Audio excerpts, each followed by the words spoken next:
কোথায় ঢোকাচ্ছ? জায়গা নেই ঢোকাবার, ওখানে বসুন। পারবে কিনা বসতে সেটাও তো দেখো। অনেকের কোমরে চোখ থাকে, প্রবলেম থাকে, বসতে পারে না। যাই হোক, বসবার জায়গা দেয়নি। যে তিরপলগুলো পাতা হয়েছিল সেগুলো পুলিশ সরিয়ে দিয়েছে, আমি দেখলাম শতরঞ্জিগুলো। তারপরে কল্যাণ তো নিজে গিয়ে একটা প্লাস্টিকের তিরপল পাতলো। সবাই দাঁড়িয়ে আছেন দূরে দূরে। রাষ্ট্র সন্ত্রাসের ব্যানার পেছনে পুলিশ লাগাতে যায়নি, দেখুন আমরা সামনে লাগিয়ে দিয়েছি। লাগাম ছাড়া সন্ত্রাস ও যথেচ্ছ বুলডোজার দিয়ে ধ্বংসের প্রতিবাদে সাধারণ মানুষের জীবন ও জীবিকা বাঁচানোর দাবিতে ধর্ণা। মনে রাখবেন, সংসার চালাতো, রাস্তায় বসে তুমি জামা কাপড় বিক্রি করে, রাস্তা পুরো দখল করে আমরাও চাই না। সেই জন্য আমরা গাড়িও করে দিয়েছিলাম, আইডেন্টিটি কার্ডও করে দিয়েছিলাম, একটা সাইকেল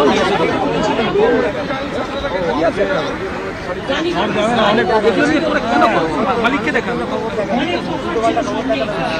আমি 3টে মিটিং আমরা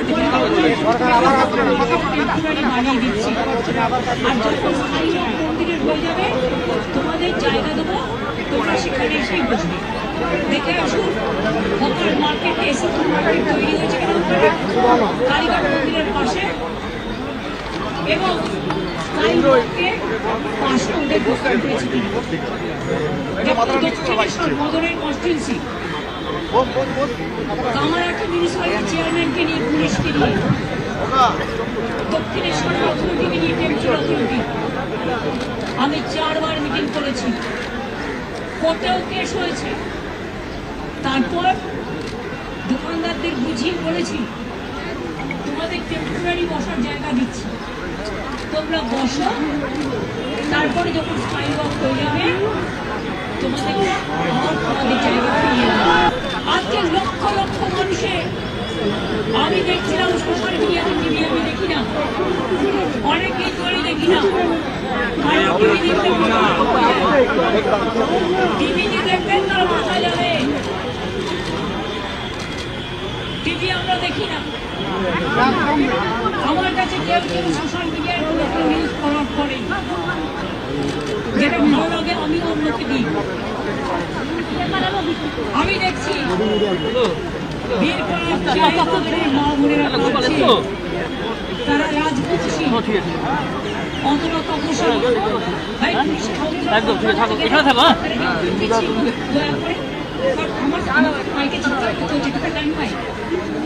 আমাদের যদি কেউ থাকেন কথা বলেন পুলিশের সাথে, প্লিজ দয়া করে।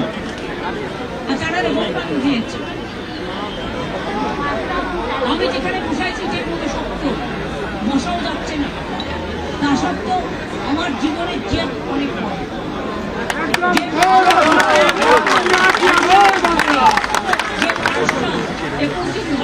ধর্ণা দিতে পারে, যে মানুষটা সিংহনে 14 দিন ধর্ণা দিতে পারে, যে মানুষটা ভিখারি পাশানের ধর্ণা দিতে পারে, সেই মানুষটাকে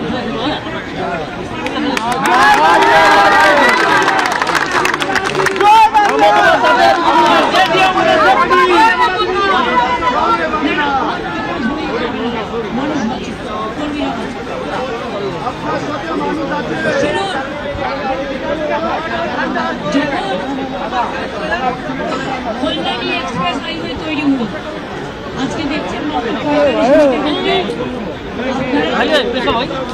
তৃতীয় ব্রিজ হয়ে চলে যাচ্ছেন রানাঘাট নদিয়া, ব্যারাকপুর গরমের ওখানে।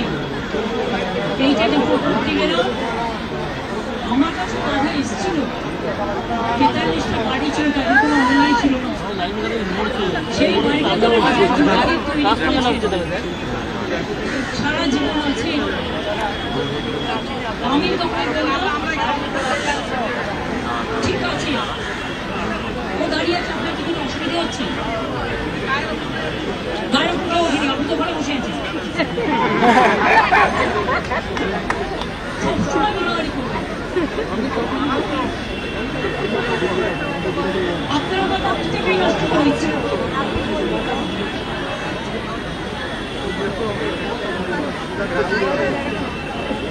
আমাকে কর্মীদের পড়ানো দেওয়ার জন্য রাতে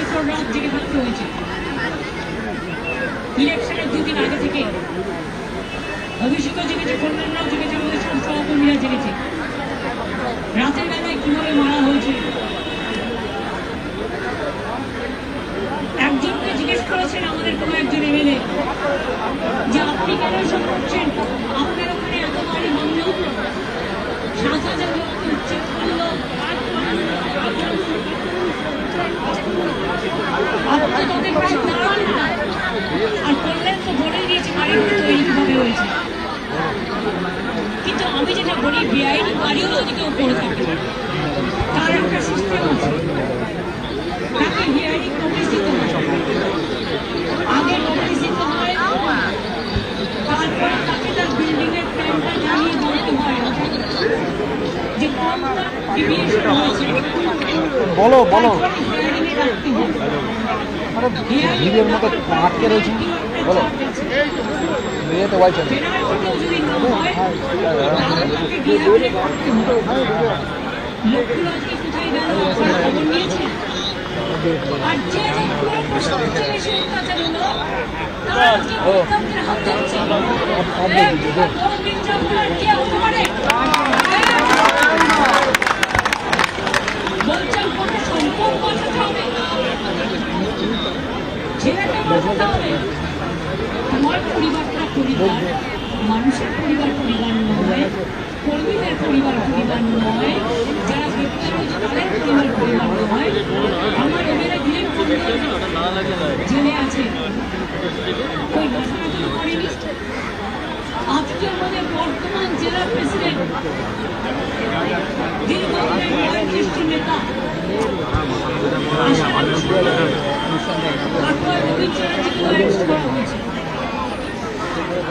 আমাদের কাউন্সিলর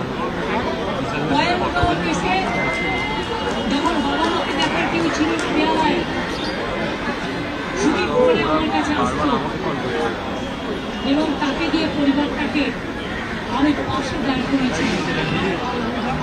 বড় পুজো কমিটি পাশে থাকতো, যাকে তাকে দিয়ে লিখে দিচ্ছিল আমাকে ৫ লাখ টাকা দিয়ে যাবে। তোমার কাছ থেকে ৫ লাখ টাকা চেয়েছে, তোমাকে তো এভিডেন্স রাখতে হবে।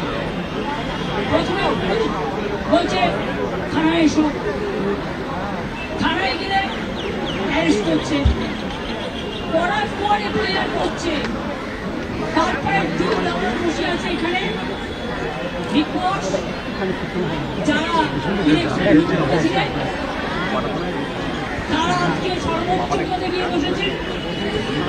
দলদাস দুটো, একটা দল আর একটা দাস, যারা ইলেকশন লুট করলেন, কাউন্টিং লুট করলেন, তারা গভর্নমেন্টে রয়েছে একটা হোতা একটা ভোতা। এবং তারা বলেছে গ্যাদার কেস দিন, এরপরে না আর্মস কেস দিন, রেপ কেস দিন। আর রেপটা করলে এই তো দুপুরে অত্যাচারিত হলো, ওই অস্ত্র তো প্রতিবাদ করছেন না, কোথায় গেলে? Subscribe to One India and never miss an update. Download the One India app now.